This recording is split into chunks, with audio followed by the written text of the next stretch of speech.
So, whether in medicine, money, security, or love, technology is powered by forms of artificial intelligence are playing an increasingly prominent role in our societies and economies. As we see the more decisions to thinking machines, we face new questions about staying safe, keeping or succeeding on a job, and having a say over the direction of our lives. So when you hear me say machines, I'm referring to some form of AI. A common saying is that once AI learns, it never forgets. This should get everyone thinking about the impact of the fourth industrial revolution on about half of daily lives and its economic consequences. Matter of fact is, it's nothing like the third industrial revolution. So for the benefit of those who don't know, it was in the third industrial revolution that we had computers, and in the previous one that we had machines like automated factories. And it was because of this second industrial revolution that we have Labor Day and labor unions became like so powerful.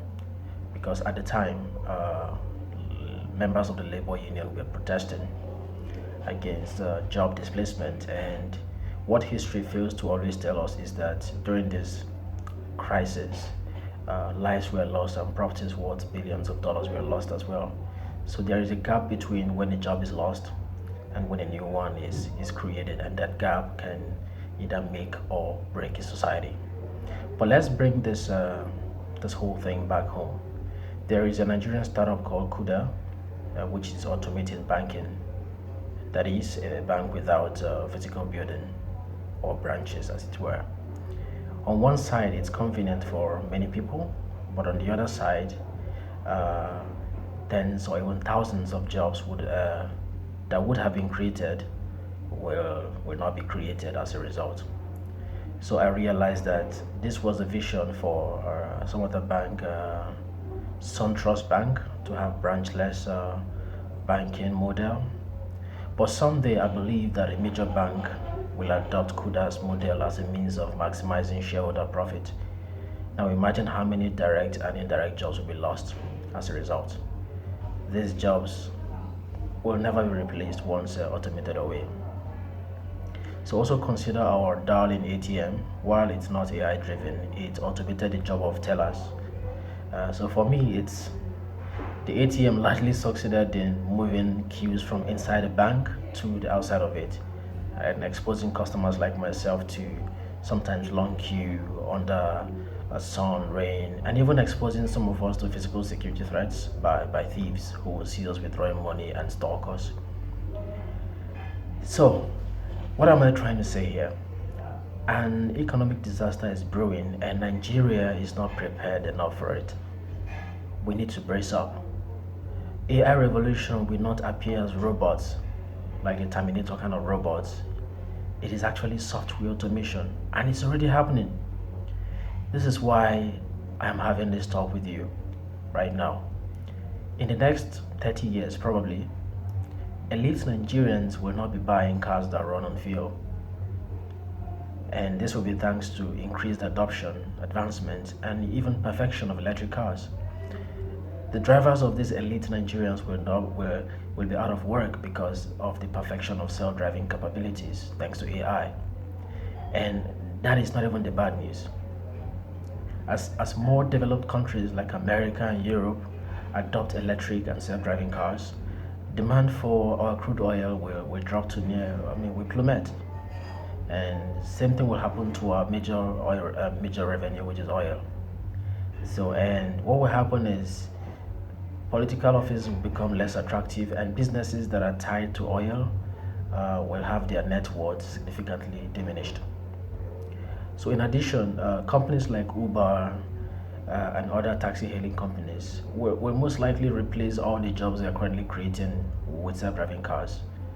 Passengers will support these companies because the rides will be cheaper, and literally end harassments by drivers on passengers, sexual harassments in some cases, robbery, kidnapping by some rogue drivers. So best passengers will actually buy into this. So by then, I assume that most Nigerians who still drive cars that are non-electric will be a lot. As a result, petrol and diesel will be very expensive due to global crash in our oil demand. And you know what happens when there is lower demand, is lower supply, and with lower supply comes higher price. So while our politicians and the rich guys can easily, deflect these consequences because they would just get electric cars, they could maybe uh, run diesel in their house to charge their cars and go about their daily dates. So this increase in fuel will somehow be transferred to most consumer goods because once majority of the items we import both at the port in Lagos, they are moved by roads, and if the price of fuel goes up, they will automatically be transferred to these commodities. And I don't ever want to delve into the economic toll on normal people who are already struggling in this country. In developed economies, capital and technology are converging really fast. And what that means is that giant companies are on the verge of replacing most jobs done by humans with machines. Not all jobs, like most jobs, will be replaced by machines and automation. And this is already happening. By that time, after you own your electric car, let's say as a Nigerian, let's say you buy an electric car, you will have to pay for charging it at some designated charging stations because I don't know, maybe I still have a feeling that we will not have power issues resolved in the next 30 years. And if you want to replace your driver by then, let's say you're a normal person, normal guy doing good for yourself, and you want to get self-driving cars, you also pay for that as a feature. So only that this time you will pay the AI lesser than a human driver. And to put that in a nutshell, these big companies will be replacing petrol stations with charging centers for your cars and also replacing human drivers with AI. You may think that this does not affect you, but over 80% of Nigeria's commonwealth is controlled by a privileged few. And if they find a way to import technologies that will replace human jobs, they will. AI automation revolution is happening everywhere, but the secondary effect will be felt here in Nigeria. What can we do about this? So this is where I will probably point out some of the things I think we can do as a country to actually fend off these this these threats that are coming our way. So the first one is whenever automation is deployed in an economy on a very large scale, you will find productivity will actually go high, and when productivity goes high, you will see that the the uh, the revenue for that company will also go high because by not hiring human beings, you are saving on cost that you would have paid a person. And to really help some of us understand why what I'm about to propose is important is so AI by itself cannot possibly be realistic today without data, and this data is harnessed from us. So, in context, self driving cars would not be possible if the early adopters of Tesla were not sharing their mileage with Tesla. So basically, before the self-driving feature was added to the Tesla car, people actually bought the Tesla, just the normal electric cars, and they were driving and sharing their usage data with Tesla. And this data is now used to keep training and keep training. Millions and millions of data is shared with this AI system, and as the AI system keeps getting real world data of different drivers across different locations, it keeps getting better and better, and that is how they've been able to achieve 100% autonomy as it were today. Though not for the whole world, but at least in the cities where they operate in the US, the accuracy of these self-driving cars are really really high. So you can equate this data we share with these companies to build this monster software of called self-driving cars. You can equate that with the natural resources. Just the way we mine crude oil or soil minerals, these companies mine our data to build this software. And for me, I think it's only fair if these companies, through the government, is able to redistribute some of these gains back to the society. Now, I must say that not all jobs were displaced by AI. At least in some numbers, you hear things like 30%, you hear things like over 50%.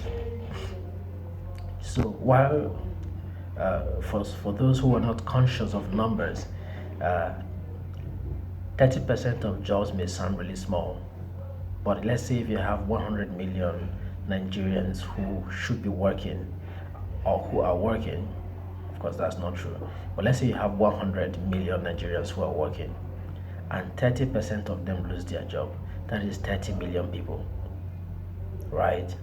And if you want to somehow recalculate that into household income, that's a lot more people who are affected by this 100 million, these 30 million people that are displaced by jobs. So job displacement generally for me is something that is very delicate because livelihood depends on these jobs. So if for some reason AI continue to disrupt many of the jobs as we know it today, I think it is somehow rational and even human for government to find a way to tap into these gains and redistribute it back to the people, especially those who are affected by or who will be affected by this disruption. So that is for me, that is the single most powerful way to to curb this impending job disruption. It's already happening, right?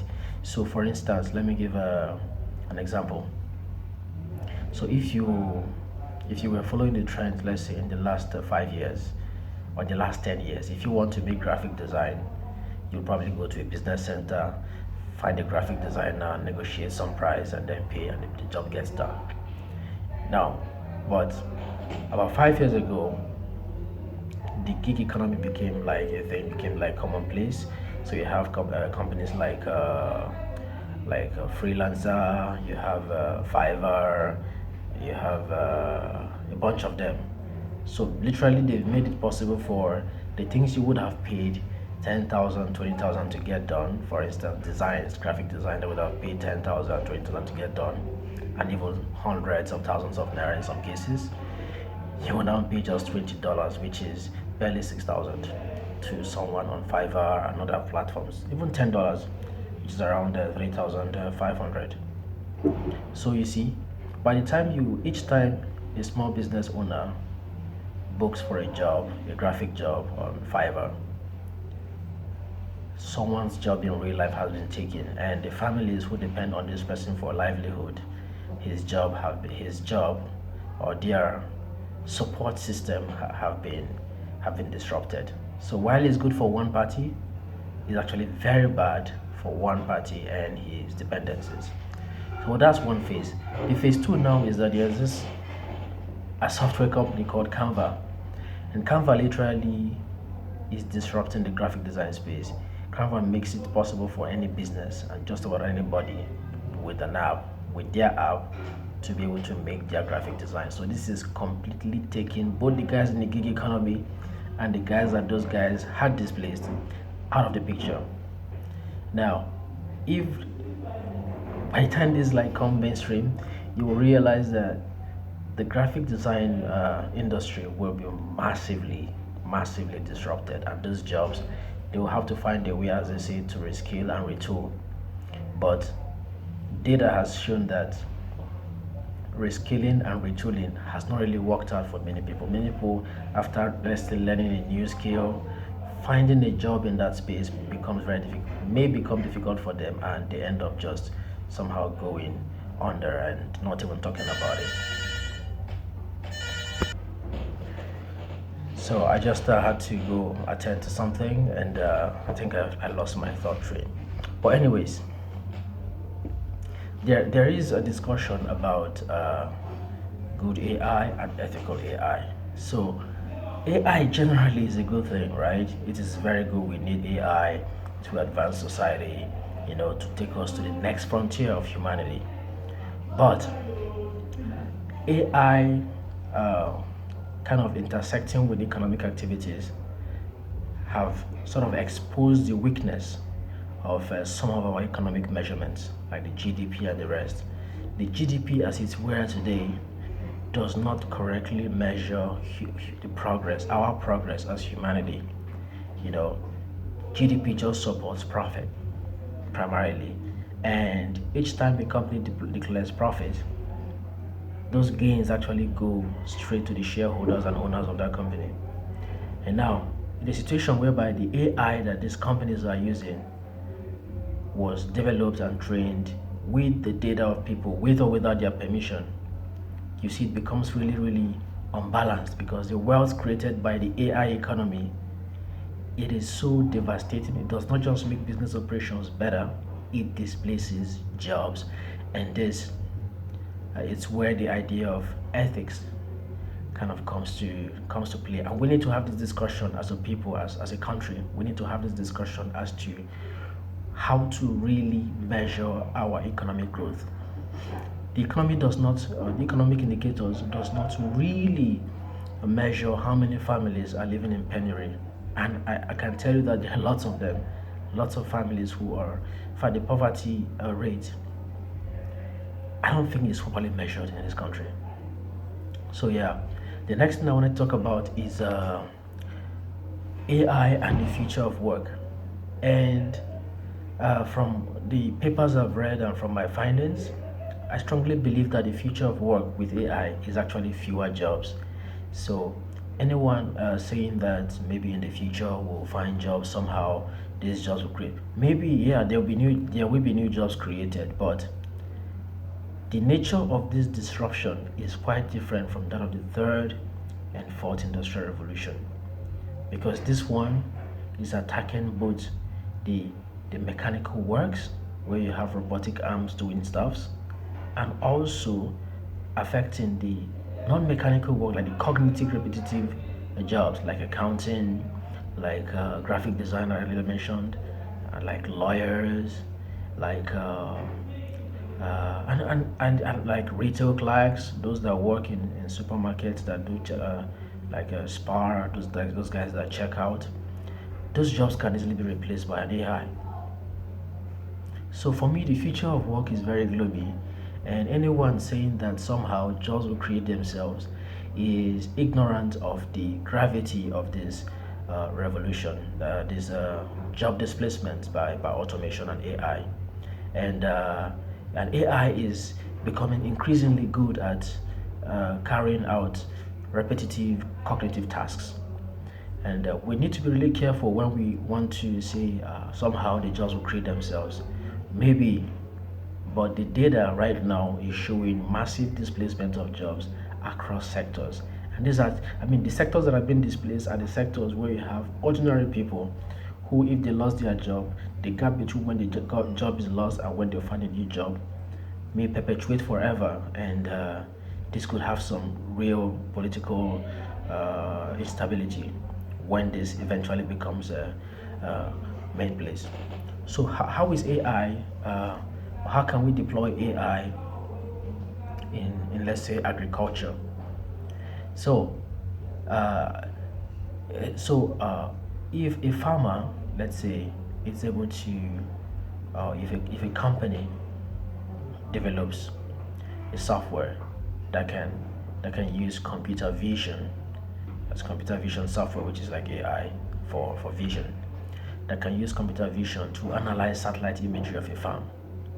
You could literally have one software providing a near real time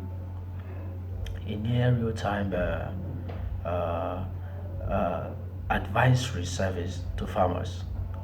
So rather than manually open up map satellite imagery and try to read the data by yourself, you have a software constantly reading different batches of satellite imagery for different farmers and provide a recommendation.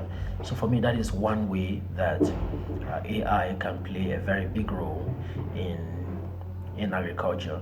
So, and the thing is, once AI processes this image, if it is, let's say, a matter of vegetation index, once it is able to ascertain the color and match it with the VDI number, we can kind of send this message directly to farmers even without a smartphone as SMS.